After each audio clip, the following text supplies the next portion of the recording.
The phone rings. Unknown number. You already know what this is. A voice launches into the script. Fast, confident, demanding. They say you owe money. They say you need to pay now. And before you realize it, you're defending yourself to a stranger who makes you feel small, scared, and trapped. But here's what they don't want you to know. You can flip the script.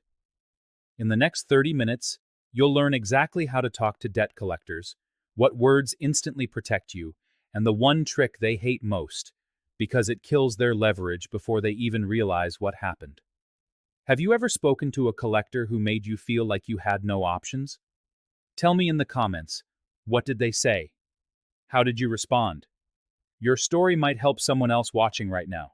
Quick reminder, this is general information about federal law, not individual legal advice. Laws vary by state, so verify local rules for your specific situation. Why most people lose the call before it even starts. Debt collectors are trained negotiators. They study psychology, they practice scripts, they role-play difficult conversations. Their entire job is built around one goal: make you pay something, anything, right now. And they're very, very good at it. They use silence to make you uncomfortable, so you'll fill the void with admissions. They use guilt to make you feel like you're a bad person who needs to make things right. They use urgency. This offer expires today, or if you don't pay now, we're filing a lawsuit tomorrow, to force snap decisions. They even use fake empathy. I understand times are tough, I really do, but my supervisor is breathing down my neck and I'm trying to help you here. None of this is accidental.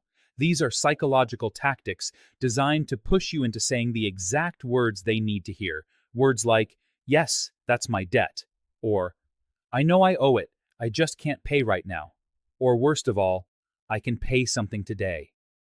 The moment you say any of those things, you've lost. Here's why. When you acknowledge the debt verbally, especially if the call is recorded, and it almost always is, you've created evidence. In many states, that acknowledgement can restart the statute of limitations on time-barred debt. A debt that was legally too old to sue on becomes fresh again. A debt that had maybe another year before it aged off your credit report gets a new clock. You've just handed them ammunition. When you promise to pay something, even a small amount, you're entering into a new agreement. They'll use that promise to pressure you. You said you'd pay $50 by Friday. Where is it? And if you do pay that $50, in many states, a payment or written acknowledgement can restart the statute of limitations.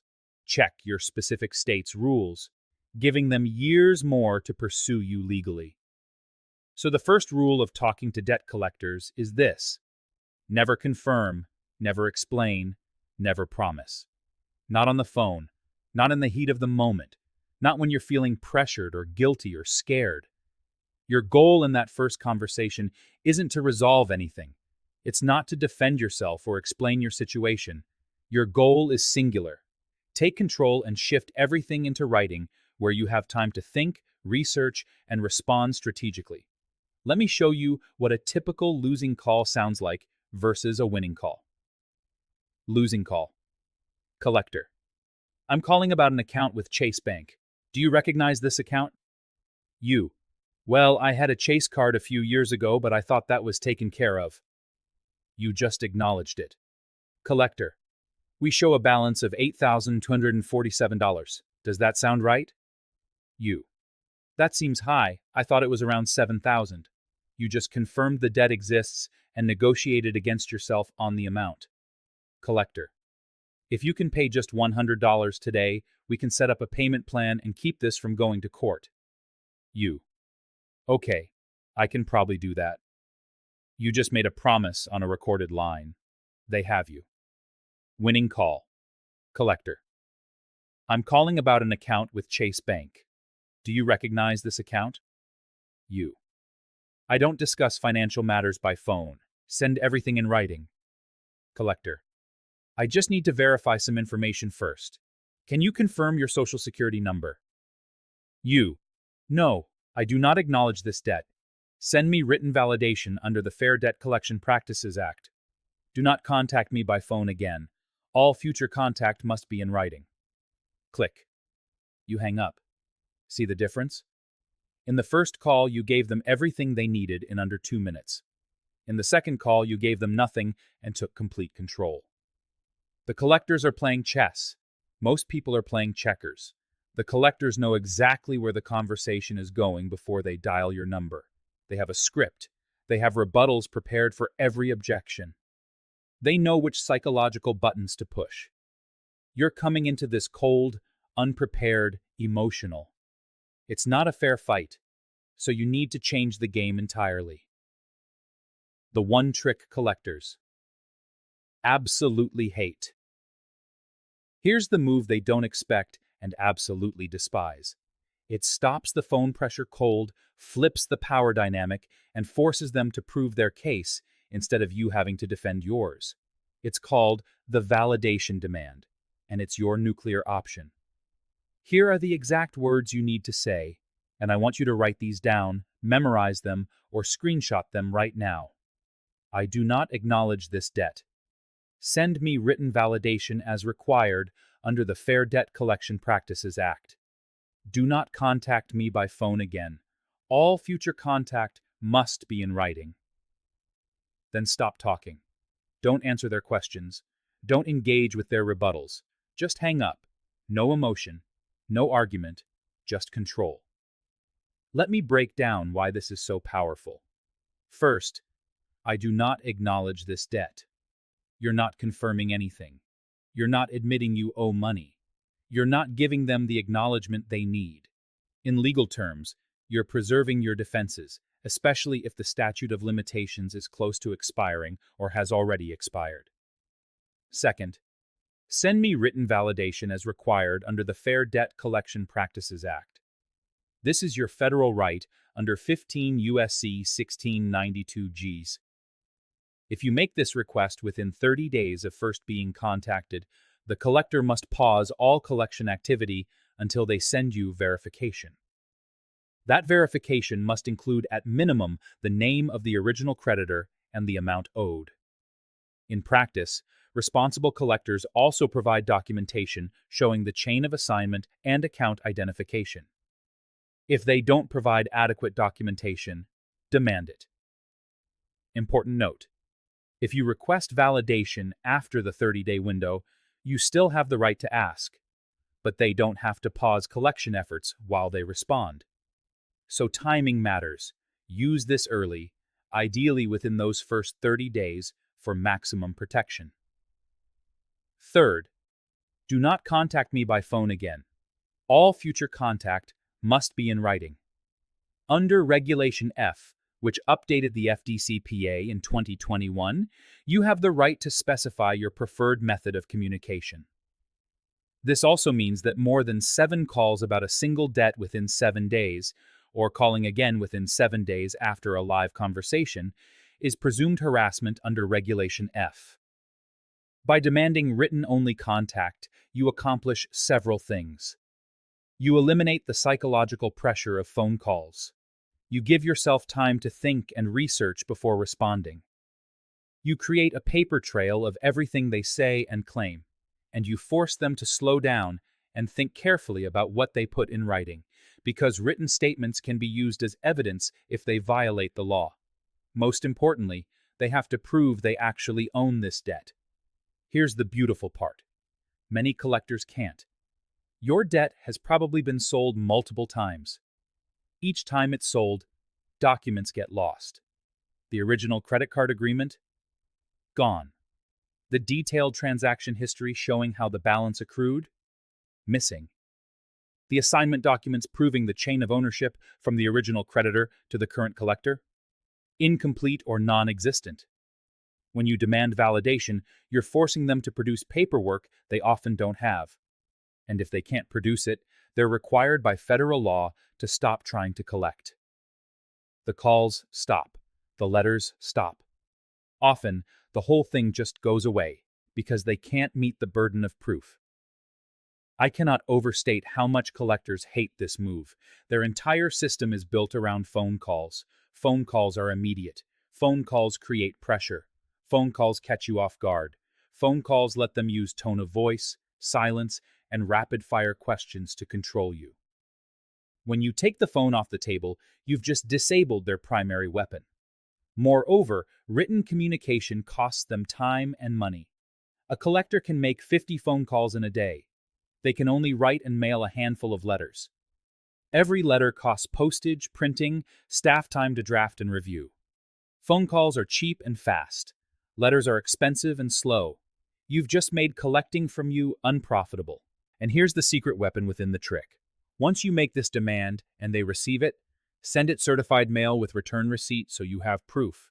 They cannot legally continue calling you except to confirm they're stopping contact or to notify you they're taking a specific legal action like filing a lawsuit.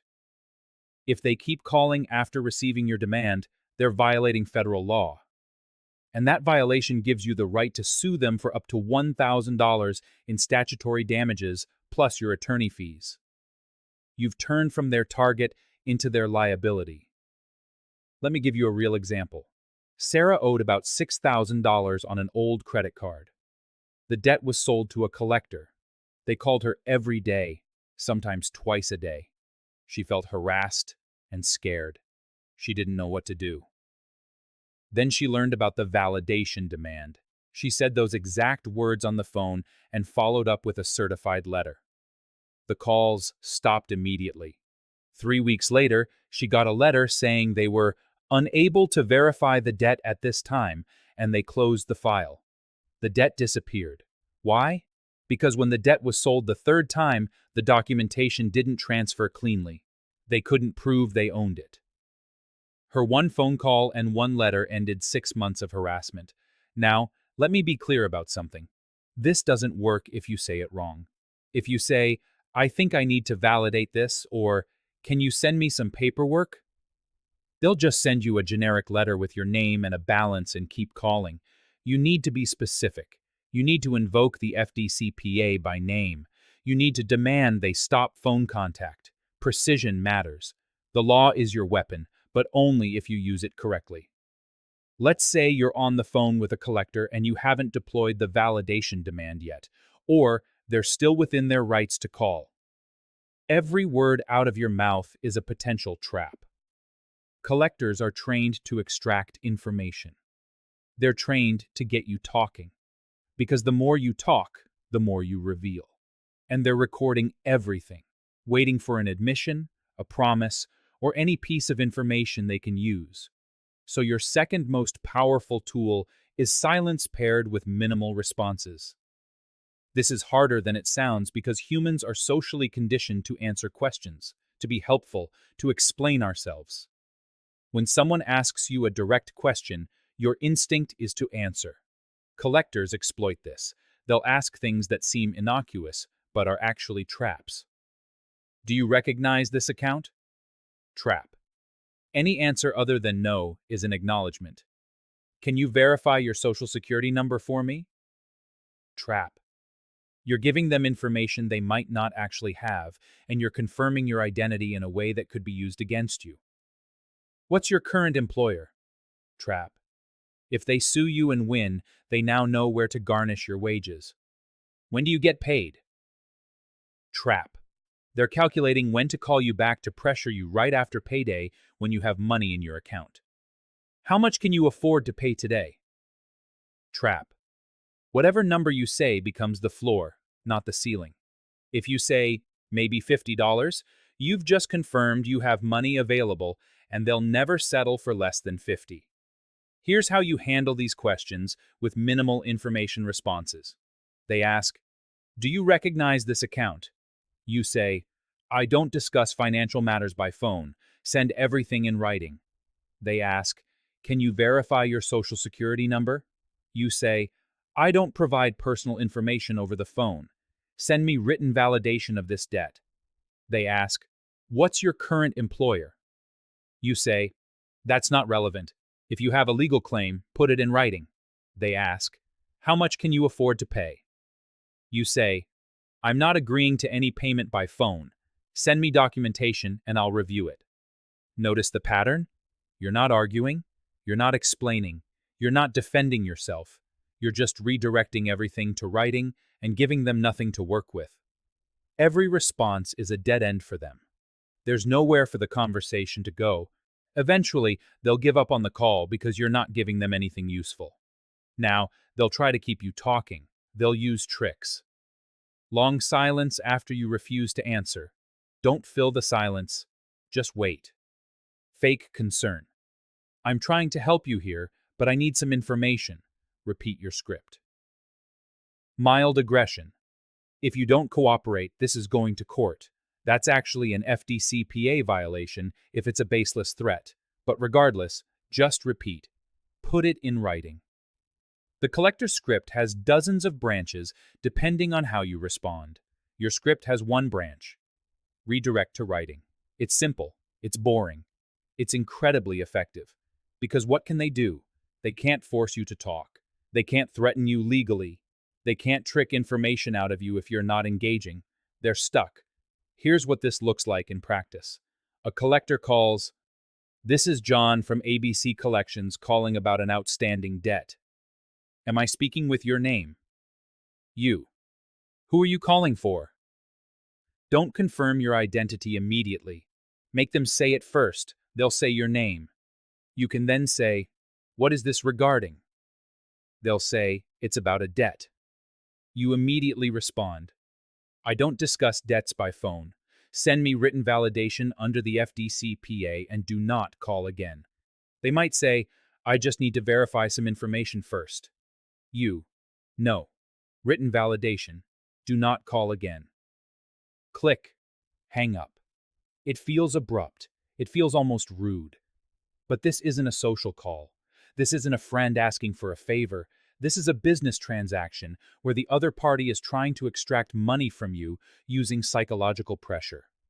You don't owe them politeness. You don't owe them explanations. You owe them nothing except compliance with the law if the debt is valid and they can prove it. One more critical point about silence. Never, ever tell them why you can't pay. "I lost my job" tells them you have no income to garnish. "I'm on disability" tells them you might be judgment-proof.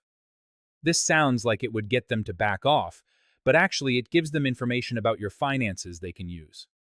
If they know you're broke, they might be more aggressive about getting a small payment now because they know there's nothing to garnish later. Or conversely, they might sue immediately to get a judgment before any assets appear. Either way, you've given them strategic information for free. Don't do it. Your financial situation is none of their business unless and until they prove the debt is valid, it's within the statute of limitations, and they have the legal right to collect it. Until then, silence and minimal response are your shields. When you're ready to negotiate, doing it right. Okay, let's say you've requested validation and they've actually provided it. You've reviewed the documents and the debt is real. It's yours. It's within the statute of limitations. The amount is accurate or close to accurate. You've decided you want to resolve it rather than fight it or ignore it. Now what? Now you negotiate, but you do it from a position of strength, not weakness. And you do it strategically. Here's what you need to understand. Debt collectors buy debt for pennies on the dollar. If you owe $10,000 on a credit card that went to charge-off, the bank might have sold that debt to a collector for $300 to $800. Maybe less if it's old or if the documentation is questionable. Every single dollar you pay above what they paid is pure profit. This means they have enormous room to negotiate. They didn't pay $10,000 for your debt. They paid a tiny fraction. So when they demand the full $10,000 from you, they're trying to maximize profit. But they'll take much, much less if it means closing the file and moving on. Your job is to figure out the minimum they'll accept. Here's how to negotiate smart. First, never accept the first offer and never make your best offer first. Start absurdly low, really low.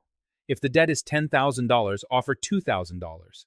If it's $5,000, offer $800. They'll say no immediately. They'll act offended. "That's insulting. I can't even take that to my supervisor." Good. Let them reject it. You're anchoring the negotiation at the low end. They'll counter with something high, maybe 70 or 80% of the balance. I can get you down to $7,000 if you pay today. You say, I don't have that. I can do $2,500 and that's stretching it. Now you've moved from $2,000 to $2,500 and they've moved from $10,000 to $7,000.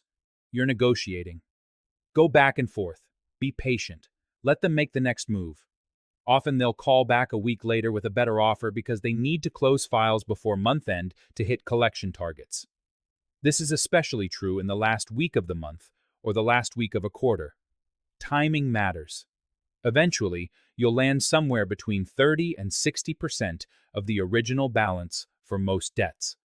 Older debts or debts with questionable documentation can go even lower, sometimes 20 to 30%. Time-barred debts where they can't sue you?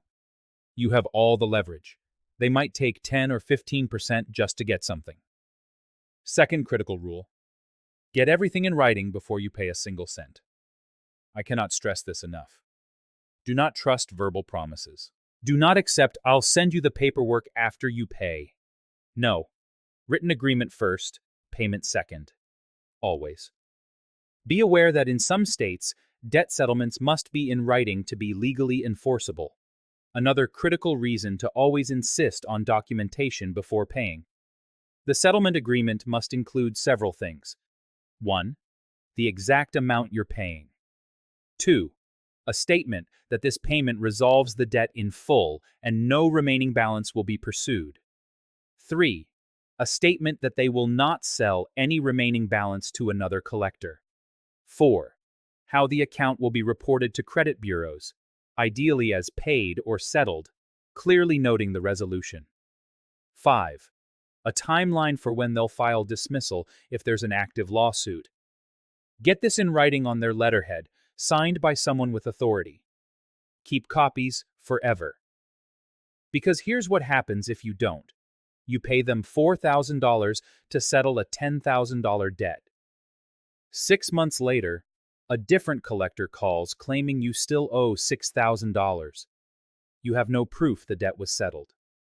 Now you're fighting the same battle again. Written agreements protect you from this nightmare. Third, understand how to pay. Never give a collector electronic access to your bank account. Never authorize an ACH withdrawal. Never give them your debit card number. Don't send post-dated checks or give recurring payment authorization. Why? Because some collectors, not all, but some, will take more than you agreed to. Or they'll keep trying to withdraw after the settlement is paid. I've seen collectors take an agreed-upon $300 settlement payment and then try to debit another $300 the next month. By the time you notice and stop it, your account is overdrawn and you're paying fees. Pay with a cashier's check or money order sent to the address in their written agreement. Get proof of payment. Mail it certified with return receipt. This creates a paper trail that proves you paid exactly what was agreed, when it was agreed, and nothing more. It's slower and slightly more expensive than electronic payment, but it protects you completely. Fourth, be aware of tax implications. If you settle a debt and the forgiven amount is more than $600, the collector is required to send you and the IRS a 1099-C form reporting the forgiven debt as income. The IRS may consider that income taxable. So if you owed $10,000 and settled for $4,000, that $6,000 difference might be taxable. There are exceptions. If you were insolvent at the time, meaning your total debts exceeded your total assets, you might not owe taxes on it. You'd need to file IRS Form 982 with your tax return. This gets complicated. So if you're settling a large debt, consult with a tax professional before you agree. Fifth, understand that settled debts still impact your credit, just less severely than unpaid collections. The account will show as settled rather than paid in full. It's still a negative mark, but it's better than an ongoing unpaid collection. The account will stay on your credit report for 7 years from the date of first delinquency, whether you settle it or not. Settling doesn't restart that clock. The 7 years runs from when you first went delinquent with the original creditor, not from when you settled with the collector. Some people try to negotiate pay for delete, where the collector agrees to remove the trade line from your credit report entirely in exchange for payment. This is rare. Most collectors can't or won't do it because they're bound by agreements with credit bureaus that require accurate reporting. If a collector offers pay for delete, great, get it in writing. But don't expect it. It's not standard. What you can negotiate is how it's reported. You can sometimes get them to agree to report it as paid instead of settled for less than the full balance. Or you can get them to stop updating the account, which means it ages naturally and has less impact over time. These are smaller wins, but they matter. Not everyone who calls claiming you owe money is a legitimate debt collector. Scam collectors are everywhere, and they're sophisticated. They buy or steal information about real debts, or just make them up, and try to trick you into paying money you don't actually owe, or paying someone who has no legal right to collect. Here's how to spot a scam. First red flag. They refuse to provide written validation. Legitimate collectors are required by federal law to send you a written validation notice within 5 days of first contacting you. If someone refuses to send you anything in writing, or if they say, "We only handle this by phone," that's a scam. Hang up. Second red flag. They threaten you with arrest or criminal prosecution. Consumer debt is a civil matter. You cannot be arrested for not paying a credit card, medical bill, or personal loan. If someone says pay now or the police will come. That's not only a scam, it's an FDCPA violation, even if they are a real collector. Real collectors know they can't say this. Scammers don't care. Third red flag. They demand payment via unusual methods. Gift cards, cryptocurrency, wire transfer, prepaid debit cards. These are all scam red flags. Legitimate collectors accept checks, money orders, and sometimes credit debit cards through secure payment processors. They don't ask for Walmart gift cards or Bitcoin. If someone demands payment through Western Union or asks you to buy iTunes cards, it's 100% a scam. Hang up immediately. Fourth red flag. They can't or won't provide specific information about the debt. If you ask, "What's the name of the original creditor?" and they can't tell you, or they give you vague answers, that's suspicious. If you ask, "What's the account number?" and they say, "I can't share that for security reasons," that's a scam. Real collectors have this information. They pull it up on their screen the moment they call you. Fifth red flag. They pressure you to pay immediately without giving you time to think or verify. This offer expires in the next 10 minutes, or, if you don't pay right now, we're filing the lawsuit today. These are high-pressure tactics used by scammers. Real collectors want you to pay quickly, sure, but they're not going to demand payment in the next 5 minutes. Scammers create artificial urgency because they know if you hang up and think about it, you'll realize it's fake. If you think you're dealing with a scam collector, here's what to do. First, get their name, company name, phone number, and address. A real collector will provide this. A scammer might hang up when you ask, or they'll give you fake information. Second, tell them you're going to verify the debt independently and you'll call them back. Then don't call them back. Instead, pull your credit reports from all 3 bureaus and see if the debt they're claiming actually exists. If it's not on your credit report, it's likely fake. Third, search online for the company name and phone number. Scam operations often use the same numbers and names repeatedly. You'll find complaints, warnings, and reports from other people who've been contacted by the same scammers. If you see a pattern of complaints, it's a scam. Fourth, report it. File a complaint with the Federal Trade Commission at ftc.gov. File a complaint with your state attorney general's office. File a complaint with the Consumer Financial Protection Bureau. And if the scammers impersonated a real company, for example, if they said they were calling from a legitimate collection agency that actually exists, report it to that real company so they know their name is being used in scams. And finally, if you've already paid a scam collector, act fast.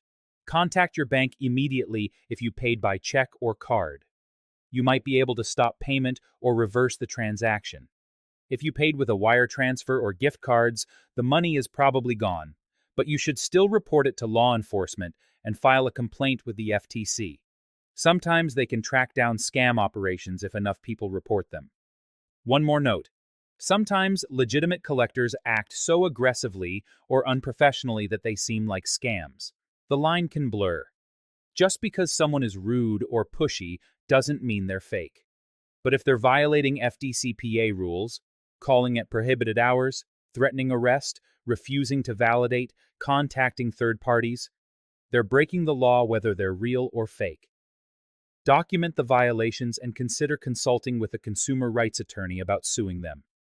Let's step back from tactics and talk about something equally important: your mental health. Dealing with debt collectors isn't just stressful, it can be overwhelming. The constant calls, the feelings of shame and guilt, the fear of what might happen, the sense that you're being hunted. It wears on you. I need you to understand something fundamental. Debt does not define your worth as a human being. You are not a bad person because you owe money. Life happens. Jobs are lost. People get sick. Emergencies occur. Relationships end. The economy crashes. Sometimes people make mistakes with money. None of this makes you worthless or shameful or deserving of harassment.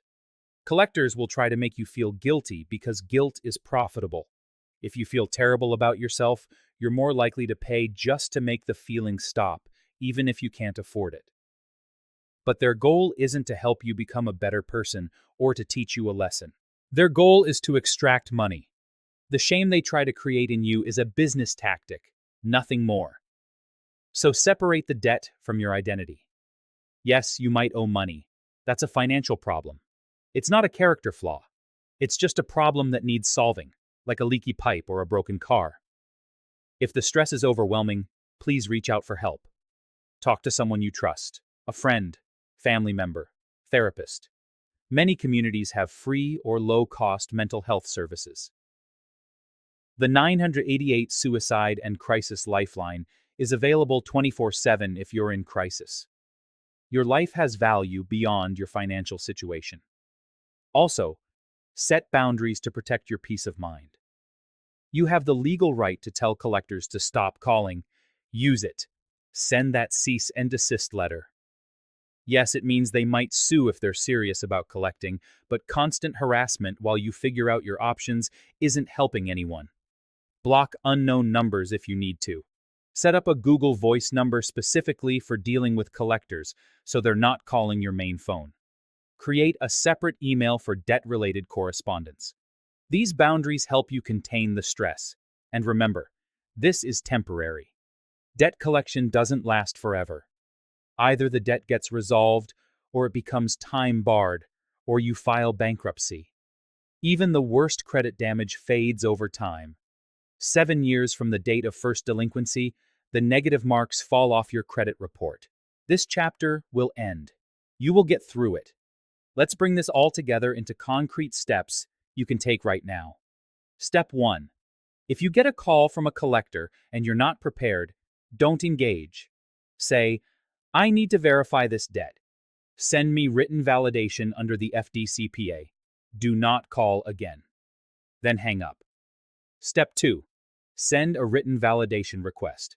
Use certified mail with return receipt. Keep it simple. "I am writing in response to contact from your company about an alleged debt. Under 15 U.S.C. 1692G, I request validation. The name and address of the original creditor, the amount owed with an itemized breakdown, and documentation confirming your right to collect, chain of assignment, and account identification. If my state requires licensing or registration for debt collectors, please provide that confirmation. Do not contact me by phone. All communication must be in writing. Keep a copy for your records." Step 3. While you wait for validation, pull your credit reports from all 3 bureaus. Verify the debt exists, check the dates to calculate the statute of limitations, and look for any errors. Step 4. Research your state's statute of limitations for the type of debt they're claiming. If it's time-barred, you have massive leverage. In many states, Only a payment or written acknowledgement can restart it. Check your specific state's rules. Step 5. If they provide validation and the debt is legitimate, decide your strategy. Can you settle? Should you settle? Or should you consult with a bankruptcy attorney if you're overwhelmed with multiple debts? Step 6. If you're negotiating, remember the rules. Start low. Get everything in writing before you pay. Use cashier's checks or money orders sent to the address in the written agreement. Never electronic access to your account or post-dated checks. Understand the tax implications. Be patient. Step 7. Document everything. Every call, every letter, every promise they make. If they violate the FDCPA, you might have grounds to sue them. Step 8. Protect yourself from scams. Verify everything. If something feels wrong, it probably is. Throughout all of this, remember, you have rights, you have power. You are not helpless. Here's what I want you to take away from this video. Collectors win when you panic. They win when you don't know your rights. They win when you think you have no options. But you do have options. You have the right to demand proof. You have the right to control how they contact you. You have the right to negotiate. You have the right to say no. The validation demand we talked about. I do not acknowledge this debt. Send written validation under the FDCPA. Do not contact me by phone again. That one sentence is worth thousands of dollars in many cases. It stops the pressure. It forces them to prove their case. It buys you time. And often, it ends the whole thing because they can't or won't provide proper documentation. Use it. Don't be afraid to use it. You're not being difficult or uncooperative. You're exercising your legal rights under federal law. Any collector who gets upset about that is probably someone who is planning to violate your rights anyway. What's one thing you've learned from this video that you'll use the next time a collector calls? Drop it in the comments. Your insight might be exactly what someone else needs today. And if this video helped you, subscribe. Next week, we're diving into how to rebuild your credit after collections. Step-by-step strategies with realistic timelines that actually work. One final reminder. This is general information about federal law, not individual legal advice. Laws vary by state, and when in doubt, consult with a licensed attorney in your jurisdiction. You've got this. You are not your debt. You are not powerless. You are someone who now knows how to fight back. The next call doesn't have to scare you anymore. Now you know exactly what to say.